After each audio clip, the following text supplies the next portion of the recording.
안녕하세요. 뇌건강 닥터 이채영입니다. 요새 요양원이나 요양병원에서 뭐 이렇게 환자 학대 당했다는 그런 뉴스 참 많이 나오더라고요. 그래서 저도 그런 거 볼 때마다 어떻게 저런 일이 발생하는지 너무 화가 나고 또 많이 속상했습니다. 저는 신경과 전문의로서 우리 시청자분들이 그러면은 그 간병인이나 요양보호사분들의 어떤 도움이 필요하게 될 때 이런 점들을 좀 체크해 보시면 좋겠다 하는 점을 오늘 말씀드리겠습니다.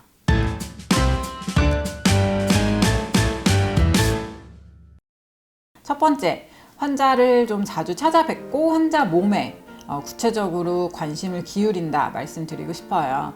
그래서 제일 사실 좋은 거는요. 그러니까 우리 어르신들, 뭐 부모님을 시설에 모시는 건 좋은데 조금 가까운 곳에 모셔서 그래도 하루에 한 번 정도는 정말 짧은 시간, 정말 뭐 10분 안쪽이라도 얼굴 한번 보고 그 몸도 한번 이렇게 한번 보시고 오늘 식사를 하셨는지 못 하셨는지 오늘 뭐 낮부터 졸리신지 쌩쌩하신지 그런 거를 좀 보면은 훨씬 도움이 됩니다. 왜냐하면 간병인들 뭐 요양보호사들 입장에서도 이렇게 자주 오고 이렇게 환자 몸에 대해서 잘 알고 있는 관심을 많이 갖는 보호자면은 환자한테 아무래도 조금이라도 더 관심이 갈 수 있어요. 그리고 또 그런 것도 있습니다. 그 노인들이 사실 아주 작은 문제가 점점 커지는 경우가 있거든요. 그러니까 처음에는 여기가 조금 빨갛네, 조금 가렵네 하다가 그게 하룻밤 사이에 뭐 여기가 이제 살이 까지고 뭐 그러다 보면 뭐 욕창이 되고 막 이렇게 되는 거기 때문에 그럼 한번 오셨을 때 그냥 얼굴만 이렇게 보시는 것도 좋지만 그래도 이렇게 몸 구석구석 한번 닦아주시고 기저귀 있는데 한번 그래도 가는 걸 한번 이렇게 보시면서 그 기저귀 주변에 어디 발진 같은 게 있는지 가려운 데가 있는지 한번 보시고 그렇게 가만히 누워 계셔야 되는 어르신들 뭐 요양원이나 요양병원에 갈 때는 그렇게 좀 몸을 구석구석 우리 보호자분들이 직접 보시라는 점 말씀드리고 싶습니다.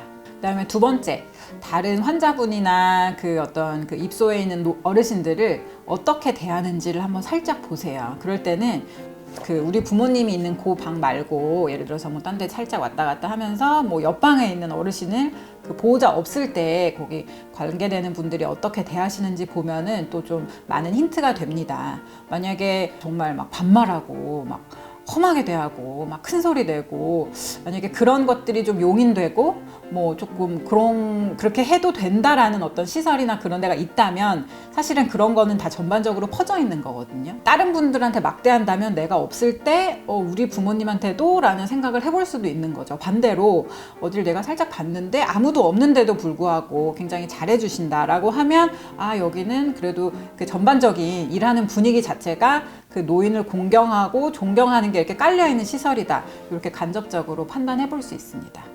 세 번째, 허용이 되는 상황과 안 되는 상황을 명확하게 요구를 해주시는 게 좋아요. 그러니까 진짜 말 그대로인데요. 예를 들어서 우리 어머님이 아버님이 뭐 2끼니 이상 식사를 못 하시면 꼭 알려달라. 그럼 뭐 내가 캔시기를 사오던지 뭐 영양제를 맞추던지 뭐 그렇게 하겠다. 이렇게 명확하게. 아니면 뭐 이런 데 살이 빨개져 있으면 바로 알려달라. 그럼 내가 뭐를 필요한 뭐 보습제를 사다 드린다든지 병원 진료를 보든지 하겠다. 이렇게 그 원하시는 상황이나 절대 안 되는 상황을 좀 명확하게 알려주시는 그런 것도 한 가지 환자 케어의 질을 높일 수 있는 방법입니다.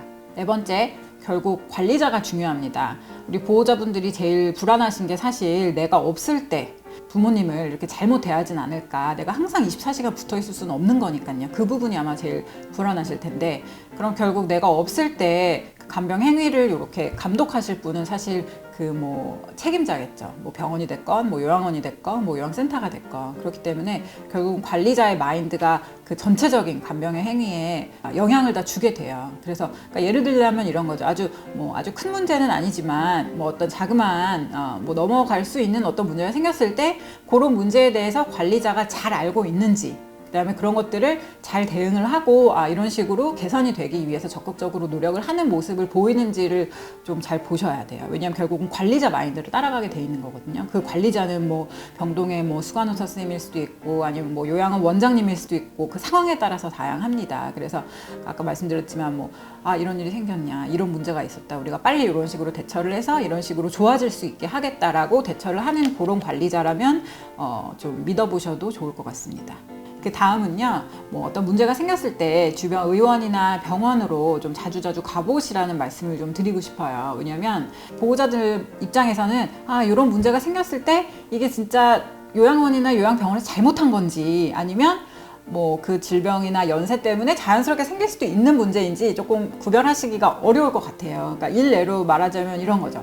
환자분이 뭐 배에 뭐 가스가 찼다, 그런 문제가 있을 때 사실은 어떤 상황에서는 이 부분은 뭐 이럴 수 있는 경우도 사실 있고, 아니면 정말 뭐 관리자의 잘못이 때문에 이런 일이 생겼을 수도 있는 건데, 그거를 보호자분이 딱 봐서 아시기는 뭐 어려우니까, 그럴 때는 괜히 뭐 무조건 컴플레인 하시고 막 무조건 불신하시고 아니면 뭐 무조건 덮어놓고 그냥 다 알아서 해주세요 라기보다는, 그럴 때는 조금 주변에 있는 뭐 조금 큰 병원에 모시고 가신다던가, 아니면 뭐 근처 의원에 휠체어 끌고 이렇게 한번 모신다든가 해서 조금 다른 의료진의 의견을 좀 같이 종합해서 들으시면 우리 보호자분이 그래도 조금 객관적으로 상황을 파악하시고, 쓸데없이 막 여기도 괜찮은데 막 딴 데 괜히 옮기신다던가, 아니면 여기는 정말 옮겨야 되는데 그냥 아무것도 모르고 계신다던가, 그런 게 좀 방지가 될 것 같아요. 그래서 그 기관에서 모든 것을 다 해결하려고 하지 마시고, 조금 뭐 불편하신 부분이 있으면 다양하게 주변 병원, 의원을 적극적으로 이용하시라는 말씀을 드리고 싶습니다.